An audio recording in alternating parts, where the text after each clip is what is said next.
వచ్చాను, ఇతన్ని నమ్మితే మీకేం కాదు, పేదలకు సంబంధించి పేదలకి అన్నం పెట్టగలిగేటువంటి వాడిని నేనే, తెలుగుదేశం ఏమి పెట్టదు, వాళ్ళు చెప్పే మాటలు నమ్మదగ్గవి కూడా కాదు అని జనంలోకి తీసుకెళ్లే ప్రయత్నమే చేస్తున్నారు. ప్రతిపక్షాల ఫీలింగ్ ఏంటి ఇటువంటి సభలు చూసినప్పుడు? అంటే అధికారంలో ఉన్నారు కాబట్టి ఆ భారీ జనం ఆ సందేహం వస్తుందని అనుకోవాలా, లేదు మేము అనుకున్న యాంటీ ఇంకంబెన్సీ అయితే లేదు ఈ సభలు చూస్తే అని ఏమన్నా జాగ్రత్త పడాల్సిన అవసరం ప్రతిపక్షాల ముందు ఉందా? వాళ్ళు ఏమంత అమాయకులేం కాదు, జనాల గ్యాదరింగ్ ఎట్టుంటుందో వాళ్ళకి తెలుసు, ఖర్చును బట్టి గ్యాదరింగ్ ఉంటుంది. అంతేనా? అధికారంలో ఉన్నప్పుడే కాదు, ప్రతిపక్షంలో ఉన్నప్పుడు వాళ్ళు కూడా పెట్టారు కదా మన శంకరావాలు ఉన్నట్లాంటి. కాబట్టి ఎవడు గ్యాదరింగ్కి సంబంధించి వాళ్ళు ఏం భయపడరు. కాకపోతే ఏంటంటే ఈ స్థాయిలో వాళ్ళు నిర్వహించాలంటే 200-300 కోట్లు ఖర్చు అవుతుంది సహజంగా. అంత ఖర్చు పెట్టి ఒక మీటింగ్ పెట్టడానికంటే కూడా వాళ్ళు ఏం ప్రయారిటీ ఇచ్చుకుంటున్నారు, ఒక్కొక్క నియోజకవర్గంలో ₹1 కోటి ఖర్చు పెట్టుకుంటున్నారు వాళ్ళు.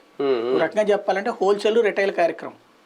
తెలుగుదేశం జనసేన వీళ్ళు రిటైల్ ప్రోగ్రాములు పెడుతున్నారు, ఆయన హోల్సేల్ ప్రోగ్రాములు పెట్టాడు. దానికి ఏం భయాలు ఏముండాలి, దాని అలర్ట్ ఏం కాదు, డేంజర్ బెల్స్ ఏం కాదు.